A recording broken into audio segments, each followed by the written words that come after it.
વડોદરા શહેરમાં યોજાયેલી ભવ્ય શિવજી કી સવારી દરમિયાન કેન્દ્રીય ગૃહ તથા સહકારિતા મંત્રી અમિત શાહે પોતાના વક્તવ્યમાં સાવલીવાળા સ્વામીજીના સંકલ્પોને સ્મરણ કર્યા હતા. સાવલીને કર્મભૂમિ બનાવનાર બ્રહ્મલીન સાવલીવાળા સ્વામીજીએ તેઓની હયાતીમાં શૈક્ષણિક ક્ષેત્રે Gangotri school, arts and commerce college, આરોગ્ય ક્ષેત્રે જમનોત્તરી સામૂહિક આરોગ્ય કેન્દ્ર, તેઓની કર્મભૂમિ એવા સ્વયં ભૂપ્રાગટ્ય ભીમનાથ મહાદેવ મંદિર અને નાથ સંપ્રદાયના ગેવીનાથ દાદાની જીવંત સમાધિ મંદિરનો જીર્ણોદ્ધાર કરાવ્યો હતો. અને આજે ગેવીનાથ દાદાની પાસે જ બ્રહ્મલીન સાવલીવાળા સ્વામીજીનું સમાધિ મંદિર હયાત છે. અમિત શાહે જણાવ્યું હતું કે પૂજ્ય સાવલીવાળા સ્વામીજીના સંકલ્પો માત્ર વિચાર નહોતા, પરંતુ ભવિષ્યનું દ્રષ્ટિ વિઝન હતું. આજે તેમના ત્રણેય સંકલ્પો વડોદરા માટે ગૌરવ બની ગયા છે, કે જેમાં સ્વામીજીના ત્રણ મુખ્ય સંકલ્પોમાં સુરસાગર તળાવના મધ્યમાં ભગવાન શંકરની ભવ્ય પ્રતિમાની સ્થાપના, દર વર્ષે સંસ્કારી નગરી વડોદરામાં ભવ્ય શિવજી કી સવારીનું આયોજન અને બડા ગણેશ મંદિરનું નિર્માણ સમાવેશ પામે છે.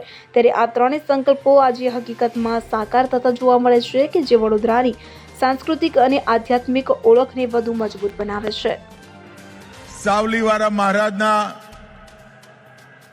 એક સંકલ્પ કે સુરસાગરની મધ્યમાં ભવ્ય શિવ પ્રતિમા થાય,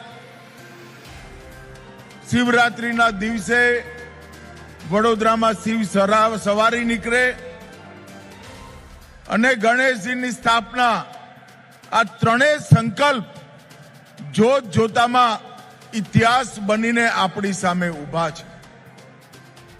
સાવલીવાળા સ્વામી, પૂજ્ય પ્રમુખ સ્વામી, અનેક ભક્તોએ આ સંકલ્પને સિદ્ધ કરવામાં પોતાની ભૂમિકા નિભાવી.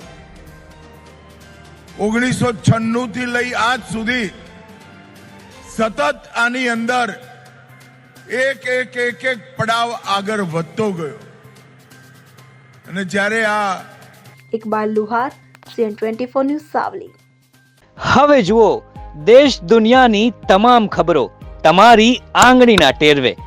ઉઠાવો મોબાઈલ અને Google Play Store પરથી ડાઉનલોડ કરો અમારી CN24 ન્યૂઝ મોબાઈલ એપ.